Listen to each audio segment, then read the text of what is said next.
10 plus years as a machine operator and team lead. His hobbies include going to bar shows and outdoor activities such as fishing. I remember him owning a 91 Phoenix yellow CRX. Being the family man he is, he will look out for you always and help you if you need it. Even on his last dime, money was not anything to him. He would give you his time, effort, and energy to take care of you. He would never ask anything in return because love is always what he gives to anyone who deserves it.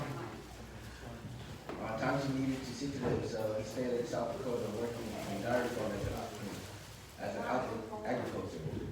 He strived for greatness and never let his hope down. He was at the lowest. 7 years later, he moved back to Stockton, California, and decided back home to his sister's.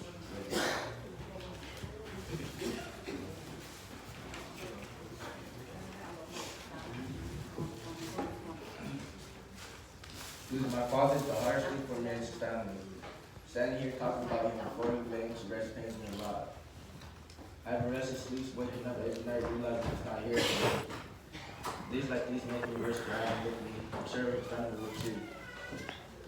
I was back and forth with my mother and my father when I was younger. I remember the time when I was 10 years old, my father would pick me up, go play with my cousin Keith. We would go to the park to buy food for my aunt and uncle at Van Busker Park. Also on that day, I remember I was chasing Keith and I threw a half an empty water bottle at back of his head.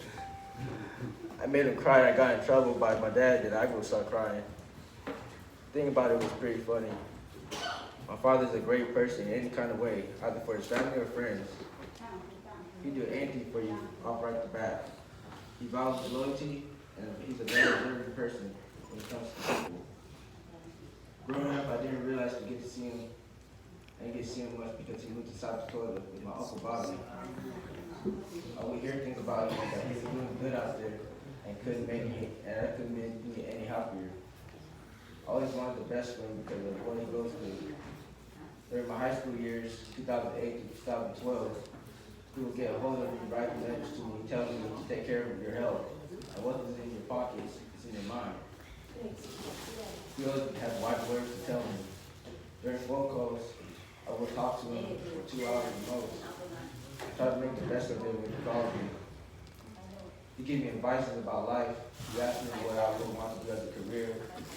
At the time, I wanted to become a mechanic because I like cars, just like him. And as a father, he does what he thought was best. He told me why not get into business. I thought it was sitting in the office on a computer.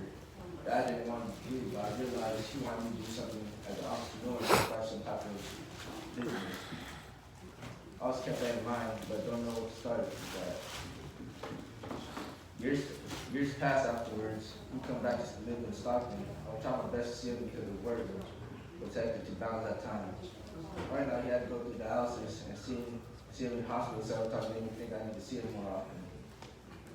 I would take him out to eat here and there, invite him over to my grandparents' house because they love me dearly. One time he was stubborn to go to the dialysis. I had to go over to my aunt's house to beg him and make him go. And when I went to the hospital with him, he was sitting there. I told him, please, I need you to keep going to a steady dialysis. I wanted to change to become healthy, be positive with life. I also wanted to live long and see enough if I have a son. He promised me that, and after that, a few months passed. I think it's time to go. I really wish I could say I loved you last time before he left. I just want to say, please watch over me and the people that you love, Dad, and let go forever. And also, I had a dream about him last night. I seen him at the bridge, and he was about my age, 25. You know, I asked him, why do you have to go?